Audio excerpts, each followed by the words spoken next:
Good afternoon, everybody. My name is Robert Chavez. I'm a 19-year-old from Okiawenge and Santa Clara Pueblos.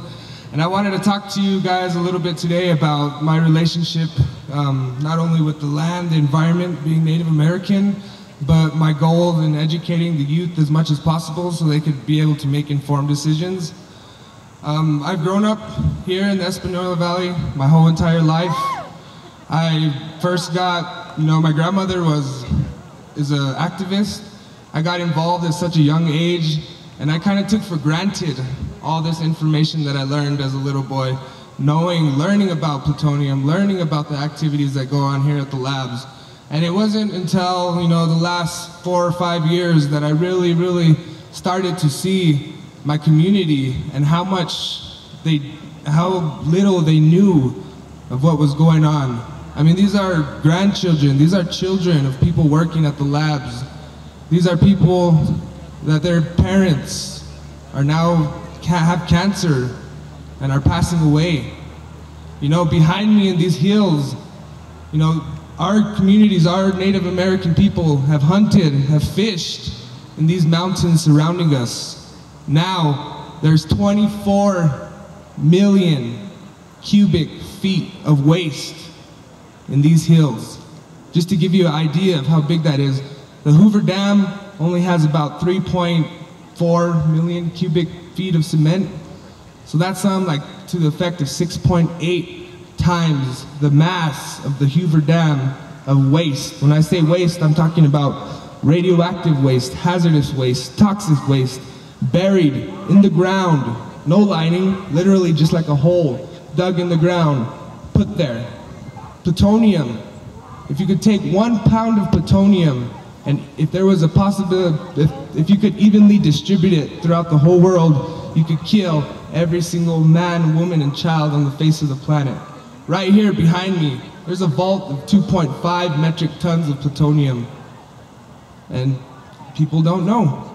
The community doesn't know. The children don't know. They go to the high school. The good students, the students with straight A's, they get recruited by the labs. My grandparents, one of my cousins is now an internship with the labs, and the sense of pride that they feel for him because he's gonna have a good job, he's gonna be able to sustain his family.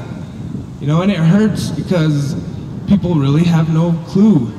It's our duty as youth to be the next generation, to be the ones to stand up, to say, hey, this is my community.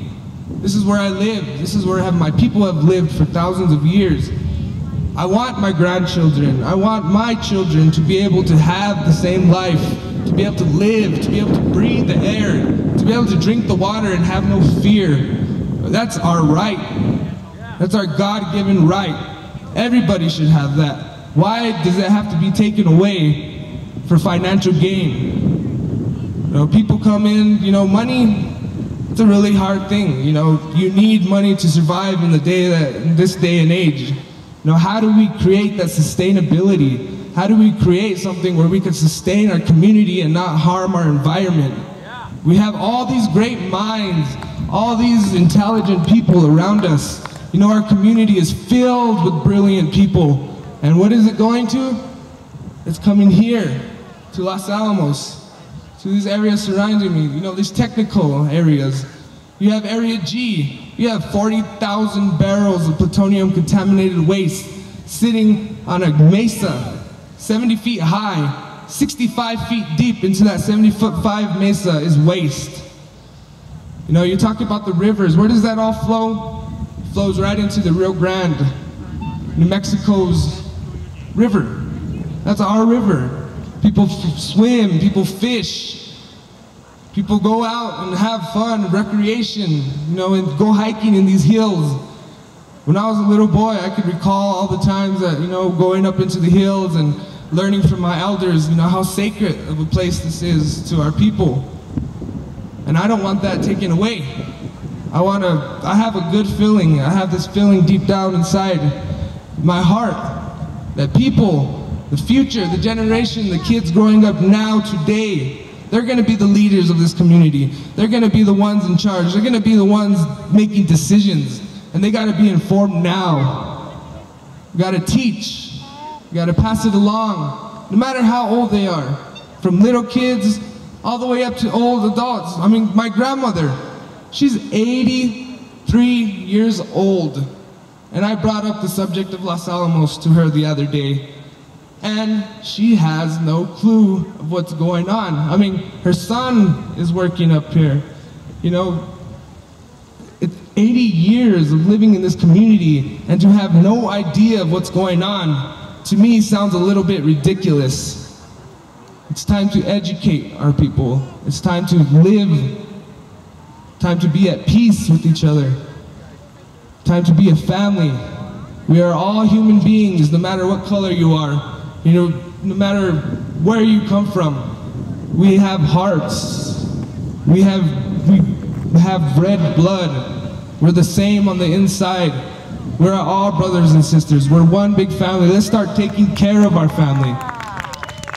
Let's keep it so that in 1,000 years, we could stand here and say, we did it. You know, we had this obstacle in our way and we overcame it. Now we could have 1,000 more years of families living here in the Espanola Valley, creating sustainability with each other, helping each other out. If somebody's in need and somebody has a little bit extra, help the person out in need.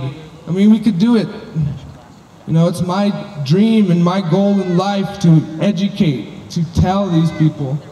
And I just want to thank every single one of you for being here and showing that you guys do care, that you guys want something for you guys' future, that you want something for your children to believe in, for your grandchildren, you know, 3, 4, 5, 6 generations down the line, that you want to keep this place healthy, that you want the water to be clear, to be clean. You want to be able to breathe in this air